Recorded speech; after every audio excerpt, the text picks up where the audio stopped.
These two are fresh off the festival circuit. They were just in Florida doing the Countdown Improv Festival. They're absolutely freaking brilliant.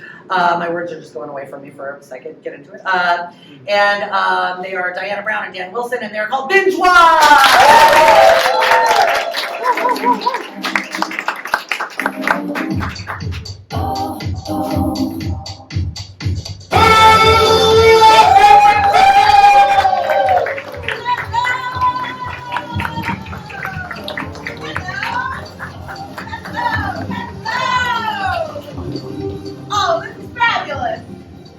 Diana Brown. Hello, Dan Wilson. Together we are called Bingewatch. And it's not just a clever name. No, it isn't. What we need from you is we need you to share with us. What are you currently streaming? What are you watching? What are you obsessed with? The Tour de France documentary on Netflix. The Tour de France documentary on Netflix. Catchy title. Well, it's all right there in the title, isn't it? So I kind of love that. Like, what is drawing you in particular? What do you love, if you will? What do you love about this it? documentary? It's like a team sport, so there's a lot of there's only one winner, but there's a bunch of teammates who are always trying to help their leader get to the best position. And there's a bunch of sub narratives of like smaller teams who can't win the whole thing, but they want to win like one stage or something like that. So it's just like each show has a bunch of narratives from the same race. It's really cool. Interesting. Okay. I love that. They're turning a race into like an ensemble show. Absolutely. Okay. That's very cool. So, the documentary, The Tour de France Bicycle Racing on Netflix. Trademark Cat Penny. Should we go with that one for one? Sorry. Ooh, that's okay. I love that. Let's give some love for I'm the sure that was Eurovision, right? Thank you, Eshan. We love you. All right, so we need another show, a completely different show. It'll be hard to think of a different kind of show, but I'm sure. I have faith. Beef. Beef? Beef. Beef. Beef. On Netflix. I've heard of it, I don't know what it is. I know nothing about it. It has Ali Wong in it, Okay. and she basically is like this very uptight, like artist, and owns her own business and like entrepreneur, and then she basically causes like a car accident almost, and then this guy, played by Steve Yeun, follows her, and they have this like epic battle. Oh, they're always basically. going back and forth. I did see a trailer for this where like he's going after her, so she gets vengeance, so he gets vengeance, so they go back and forth in this endless War of the Roses kind of cycle of going after each other. Oh my Hatred, goodness. which is actually that. I love both of these. Should we go with both of these? Absolutely. Okay, so those who have given us these suggestions get a binge watch button. So what is your name? Charlie. Charlie, you get a button. And who back here gave us beef? Liam. Liam, you get a binge watch button. Let's give a button. So we're catching together this amazing documentary about the Tour de France. Do I have that right? Yes. Yep. All right. Beef. With beef. All right. Well, please sit back, relax, and enjoy the very first episode of Escargot.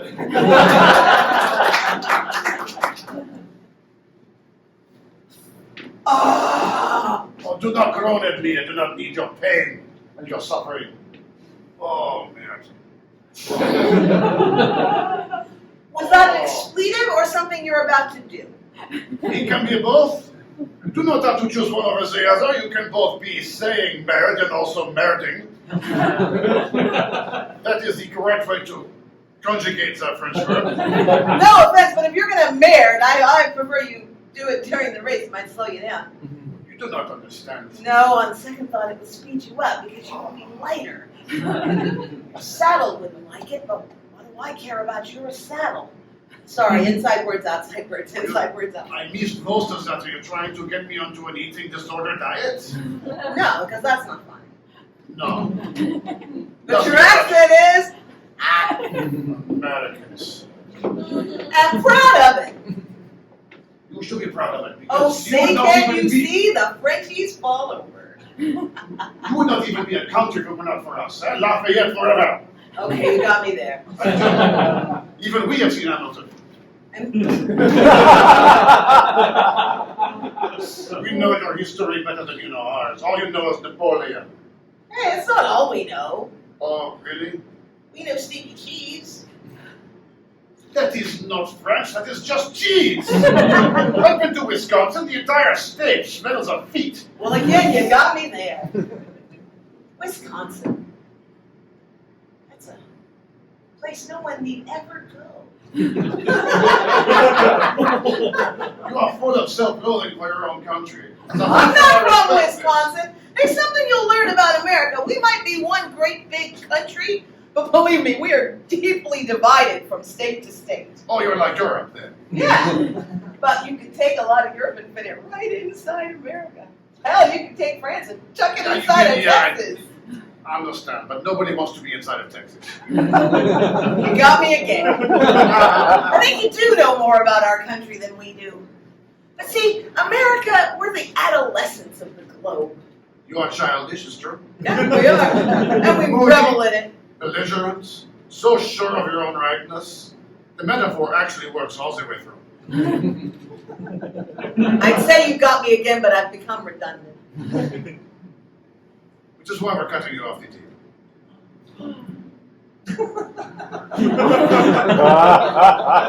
Slowly I turn, step by step.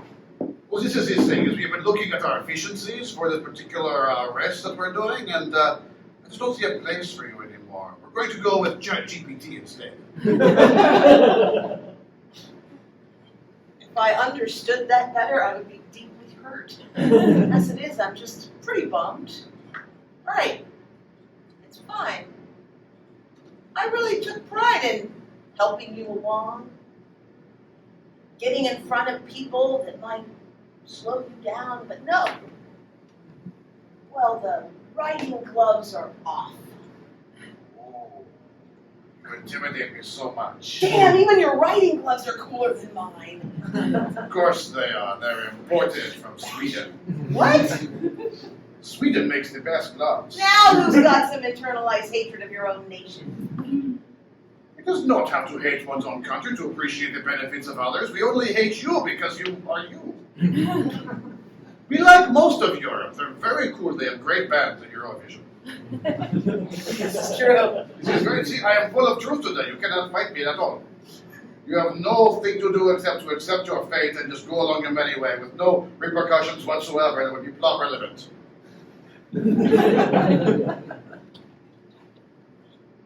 Came here to help somebody else win. Now I'm starting to understand Iago and Shakespeare. Love is best, but fear will do.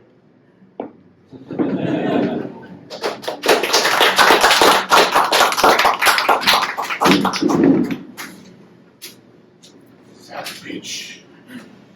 I'm not sure what's behind it. I don't know how she did it, but she was behind it.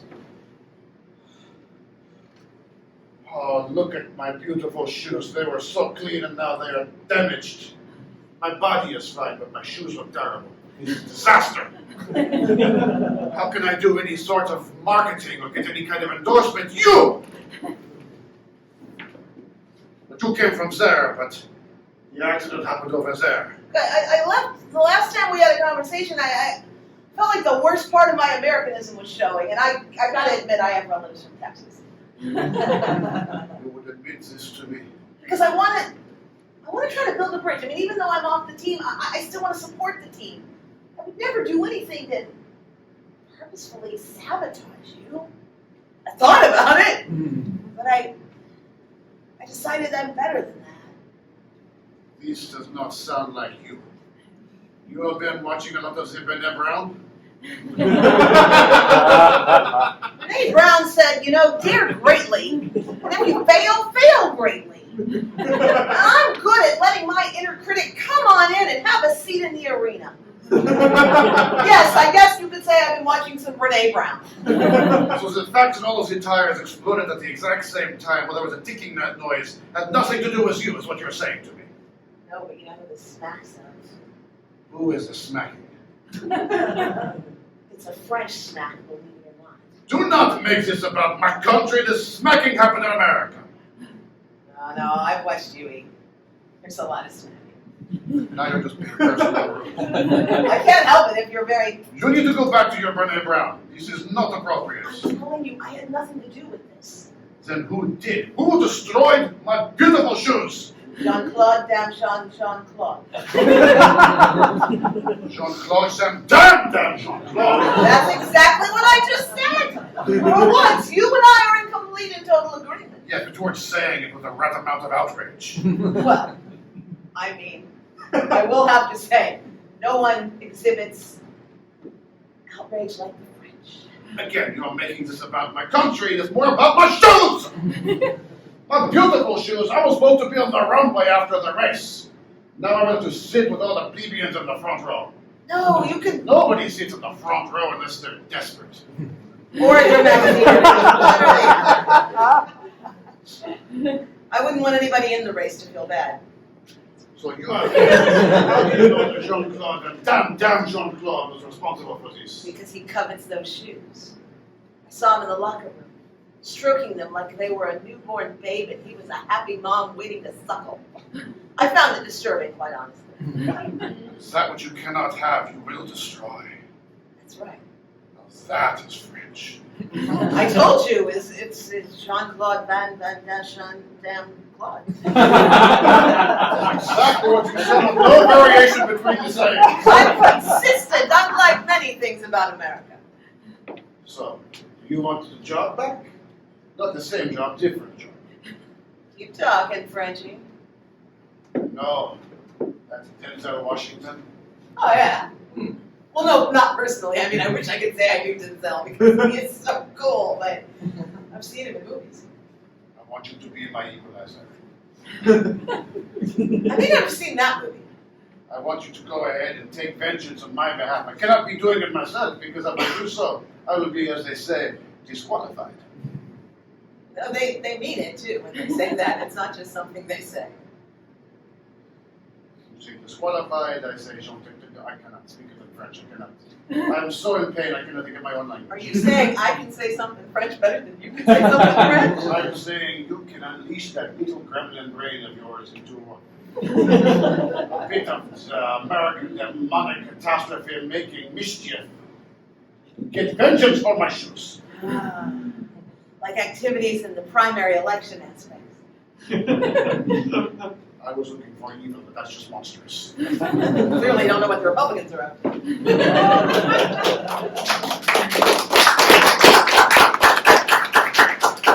I am the good, I am the best cyclist in the world. I make the wheels go round and round. Round and round. You do, Jean-Claude, not damn Jean-Claude Van Damme.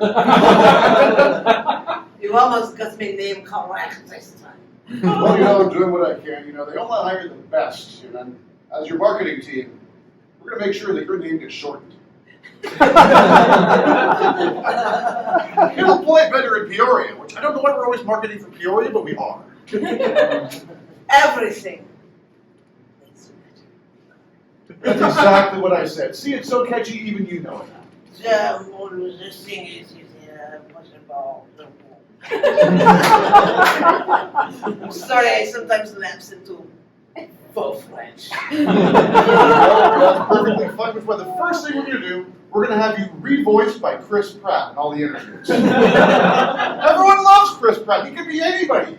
He could be a dinosaur hunter. He could be a space pirate. He can be Mario for some reason. That was the one that made me laugh. I have to tell you a truism. It's the burden I have borne since I was this big and realized I did not have the ear for the French language. That's going to be hard, not being able to hear your own language. It's a euphemism for not having a good accent.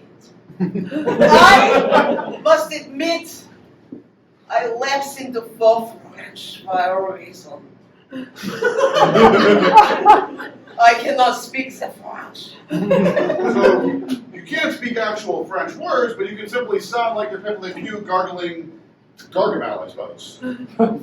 Yes. She's correct. That's okay, Americans love stereotypes. We can totally roll with this, won't be a problem. Give me a galois. That one cigarette. Perhaps I thought you wanted a garage for all the bicycles. Do you want a cigarette or a garage for all the bicycles? Because we got marketing for one or the other. I kind of want both now. The idea of having my own garage full of bicycles is most tempting.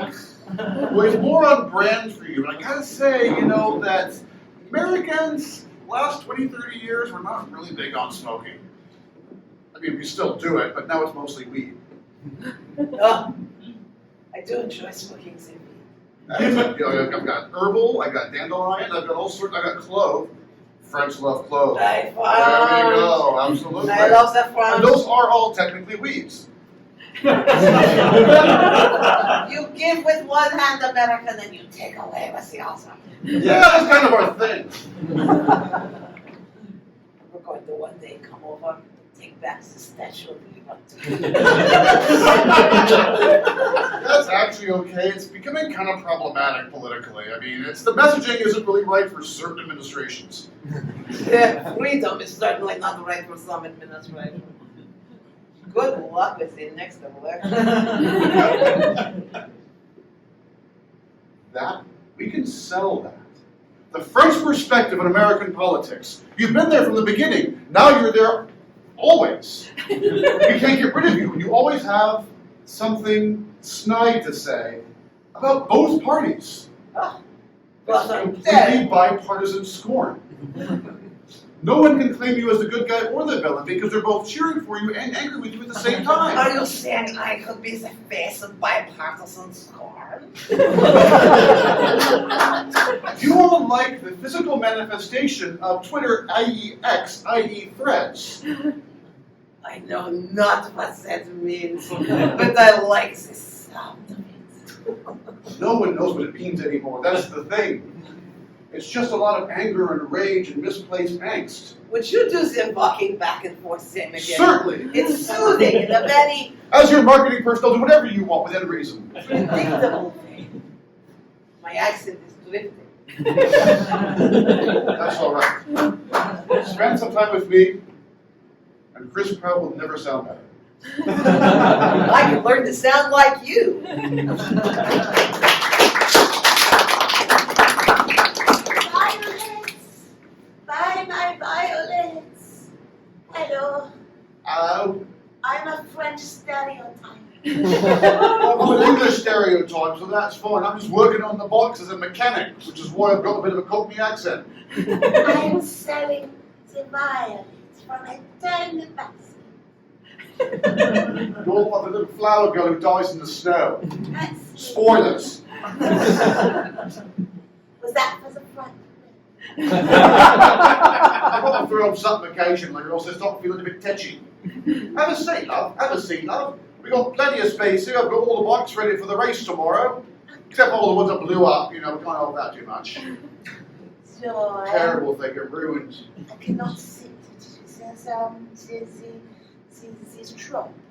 And I must shiver and stand. It's 85 degrees outside. Ah, fuck it.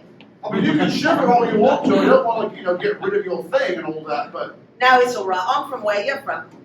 This is the only gig I could get when I got over here. All the other French stereotypes were taken. I wanted to sell baguettes, crusty baguettes out of the bicycle basket, but no, that was already booked. I will say I'm impressed because you went all the way with an actual French accent. Normally, when the British play in a different country, everyone's just British. Well, that's because we're superior, aren't we? You can be great, but you sound like you're British. You can be French, you sound like you're British. You could be Chinese, you sound like you're British. You know, when Paul Newman was doing movies when he was a lot younger, that because he didn't have a New York accent, they put him in all the European roles because everybody thinks everybody in Europe sounds like the British. Which is entirely because of imperialism. That's right. I mean, that was intentional for a long time, and now we're kind of embarrassed with it, but not really. We were rather small, aren't we? Well, you know, the thing is that smug usually comes from the toffs upstairs, you know? Yeah, but that's true. You know, we're more considered, you know, given our particular socioeconomic level, you know, more earthy and honest and, I don't know, That's a big trope, isn't it? racist. Yeah. Well, I've never thought of myself as racist, but I definitely thought of myself as more salt of the earth. Right, that's the same thing. Is it? Generally speaking, yeah, if you're the salt of the earth, there's pretty much nothing can grow there for the rest of the time. It's, we're pretty toxic, generally speaking. Oh, I see. Yeah. I see. But then it gets really confusing when you're like salt of the earth, but you're also not that ethnic. Not that I would know anything about that. No, I can tell looking at you, you're from somewhere. Yeah, I was spawned in a place. You was born in a place. That's fantastic. That's right. I'm the issue of a particular union between two adults, I think. Pretty sure. Pretty sure. Either they were both underage or they were both above age. One of the two. More than likely the former, not the latter. So I was always told I was a whole bunch of different things. A bit of a European bug. Well, I did that genetic testing thing. You know what it said? 23 in me. 28 actually, it's the upgraded package. Yeah. So it turns out Splashing out for your own. it was a birthday present. Oh, I see how it is. I see how it is. So I've got the testing taken. Yeah. I was expecting, you know, British obviously. Right. Maybe if it's a bad day, Irish. Fine. You go back far enough. That was incredibly racist. I'm British. I am too, but clearly I'm just not as good at it as you are. I think you're on fine. No, you're doing a fantastic job making fun of the French selling those violets. Can I tell you something? Oh, as long as it's against the French, absolutely. I'm not really English. Oh, but I got you You going. definitely got me going. My whole family's from Texas. That's amazing. Well, the Fort Worth, Dallas area. You're the queen of accents is what you are. Oh, that's fine. I see you decide. I see what I did there. I'm back in that one. So I'm talking to the entire UN. Lord have mercy. If everybody in the UN was from Texas. Well, there'd be a lot more guns in the UN, that's for sure. Yeah. You know, there's something in Texas called a castle law. It's dumb ass dirt. I think I saw that with had Nathan Fillion in it, didn't it? Now that's a movie. Right. Anyway, just to finish my story before we Right. Turns out, you go back far enough, I'm a Viking. I mean, can you imagine? That's what I said! Thank you!